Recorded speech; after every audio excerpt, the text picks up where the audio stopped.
안녕하세요. 저는 결혼 7년 차, 한 아이의 엄마예요. 결혼 생활 동안 서로를 믿고 함께 성장하는 게 부부의 역할이라고 믿으며 살아왔어요. 남편은 영업직이라 잦은 술자리와 늦은 귀가가 당연하다고 생각했고, 저는 그런 남편을 지지하면서 내조하려고 노력했어요. 그런데 어느 날, 제 믿음이 송두리째 무너지는 순간이 찾아왔어요. 처음에는 남편의 늦은 귀가나 잦은 외박도 그저 업무 때문이라고 생각하며 넘겼어요. 피곤하다는 남편의 말에 위로하고 격려했어요. 영업직은 사람 상대하느라 힘든 직업이라 집에서만이라도 편안하게 해줘야 한다는 생각이 그땐 있었던 것 같아요. 때론 늦은 밤 집에 돌아와 잠든 그의 모습을 보며 애잔한 마음도 들었죠. 그런데 시간이 지나면서 그의 행동이 조금씩 이상하게 느껴지기 시작했어요. 전화기를 항상 손에서 놓지 않고 비밀번호를 걸어두는 건 물론이고 통화할 때마다 밖으로 나가는 모습이 점점 늘었거든요. 출장도 잦아졌고 출장을 핑계로 아예 귀가하지 않는 날들이 많아졌어요. 결정적으로 아이가 열이나 응급실에 가야 했던 날이었어요. 남편에게 오늘만큼은 일찍 와달라고 부탁했더니 남편은 거래처를 가야 한다는 이유로 오지 않았어요. 그날 혼자 아이를 안고 병원으로 가며 내가 지금 뭐 하는 거지? 하는 생각이 들더라고요. 나 혼자 왜 전전긍긍하고 있나? 싶더라고요. 결정적인 계기는 남편이 출장을 간다며 집을 나선 날이었어요. 출발 전부터 남편의 행동이 어딘가 어색하게 느껴졌어요. 여자들 보면 촉이 온다고 하나요?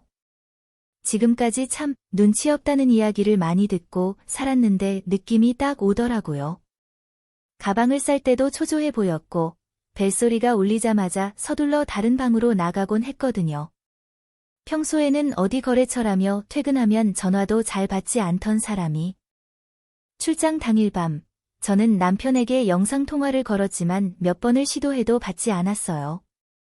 다음 날이 되어서야 남편은 배터리가 나가서 못 받았다고 했지만 어딘가 거짓말처럼 느껴졌어요. 요즘 세상에 무슨 배터리가 나가나요? 그날 이후 저는 더 이상 혼자 끙끙대지 않기로 결심했어요. 진실을 알아내야겠다고 마음먹었거든요. 하지만 일단 좀 더 지켜보기로 했어요. 며칠 뒤 남편이 또다시 출장을 떠난다는 말을 했고 저는 그의 행동을 직접 확인하기로 했어요. 그리고 제가 상상조차 하지 못했던 모습들을 보게 됐어요. 남편은 출장이라는 말과 달리 모르는 여자와 호텔로 들어가고 있었어요. 두 사람이 다정히 손을 잡고 웃으며 들어가는 모습을 그대로 사진으로 찍었고요. 그 순간 제 심장이 내려앉는 것 같았어요. 아니겠지. 내가 잘못 본 거겠지 하고 싶었지만 눈앞의 증거는 너무도 명백했어요. 모든 사실이 드러난 뒤 저는 참을 수가 없었어요. 증거를 모아 상간녀를 직접 만나기로 결심했죠. 남편과 상간녀가 자주 만난다는 카페로 찾아갔고 그곳에서 그녀를 마주한 순간 속이 뒤집어질 것 같았어요. 상간녀는 이미 저를 아는 것처럼 상대하더라고요. 안녕하세요. 제가 누군지 아시겠죠? 상간녀, 누구신데요? 제가 알아야 할 사람인가요? 이 사진 속 남자가 제 남편이에요. 그리고 당신이랑 호텔로 들어가는 장면이에요. 이제 제가 누군지 알겠어요? 상간녀. 그분이 부인이 있으셨구나. 근데 그걸 왜 저한테 따지세요? 남편분이 먼저 접근하셨잖아요. 접근한 게 누구든 당신은 유부남이란 걸 알면서도 만났잖아요. 그러고도 할 말이 있어요? 상간녀. 저는 그냥 서로 좋아서 만난 거예요. 결혼한 건 당신 남편이잖아요. 그러니까 저한테 뭐라 하지 말고 남편을 관리 잘하시지 그랬어요. 관리요? 지금 그걸 말이라고 해요? 당신 때문에 우리 아이가 이혼 가정이 되는 걸 알면서 이런 태도를 보여요? 책임질 준비는 됐어요? 상간녀. 책임이요? 무슨 책임이요? 좋아서 만났던 건데, 이제 끝났으면 되는 거 아닌가요? 그렇게 따지면 당신 남편이 먼저 저한테 빠져서 연락했던 것도 책임 물으시죠? 나. 끝났다고요? 끝난 거면 다행이네요. 왜냐하면 당신한테 법적으로 책임을 물을 거니까. 이 증거들로 상간녀 소송 진행할 거예요. 배상할 준비나 하세요. 상간녀. 뭐라고요? 소송이요? 그게 그렇게까지 할 일이에요? 그냥 남편이랑 잘 해결하시면 되는 거잖아요. 나. 잘 해결하라고요? 당신 같은 사람이 아무렇지도 않게 남의 가정을 파탄내는 걸 가만 보고 있으라는 거예요? 제가 당한 만큼 당신도 책임을 져야죠. 상간녀.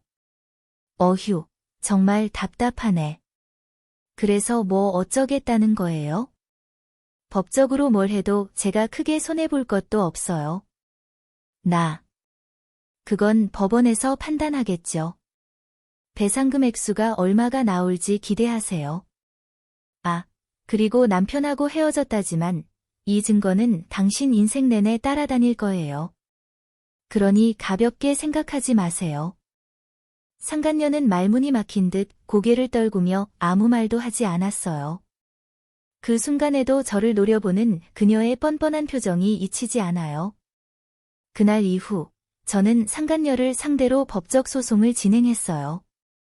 그녀는 처음에는 뻔뻔하게 버티려 했지만 결국 증거들 앞에서 배상을 피할 수 없었죠. 남편은 이 일이 터진 뒤 회사에서 쫓겨났고 상간녀와도 완전히 끝났다는 소식이 들려왔어요. 한때는 사회적으로 인정받던 사람이었지만 지금은 술로 시간을 보내며 폐인처럼 살고 있다고 해요. 하지만 저는 이제 그들의 불행에 연연하지 않아요. 저는 제 아이와 함께 새로운 삶을 살아가고 있으니까요. 지금은 저 자신을 위한 선택을 하며 하루하루를 더 단단히 살아가고 있어요. 이 모든 과정을 통해 저는 한 가지를 확신했어요. 아무리 힘든 현실이라도 문제를 외면하지 않고 직면해야만 새로운 길이 열린다는 사실을요. 남편과의 결혼 생활을 끝내고 저는 제 아이와 함께 새로운 삶을 시작했어요. 혼자가 되는 게 두렵지 않았다고 하면 거짓말이겠지만 지금은 오히려 홀로서기를 통해 더 강해진 제 자신을 마주하고 있어요. 이 경험은 저에게 많은 것을 가르쳐 줬어요. 그리고 저는 오늘도 제 자신과 제 아이를 위해 더 나은 삶을 만들어가고 있어요. 이번 일을 겪으며 경력 단절이었던 저는 운 좋게 전공을 살려 다시 일을 하기 시작했어요. 부지런히 일하다가 제 사업을 하기 위해 열심히 일하고 공부하고 있답니다. 이렇게 될 거였으면 좀 더 빨리 제가 사회생활을 할 걸 후회되기도 하지만 그만큼 아이가 잘 자라줬고 지금도 엄마를 이해하고 씩씩하게 학교도 잘 다니고 있어요. 저의 이야기가 비슷한 상황에 처한 누군가에게 작은 용기가 되었으면 좋겠어요. 끝까지 읽어주셔서 감사합니다.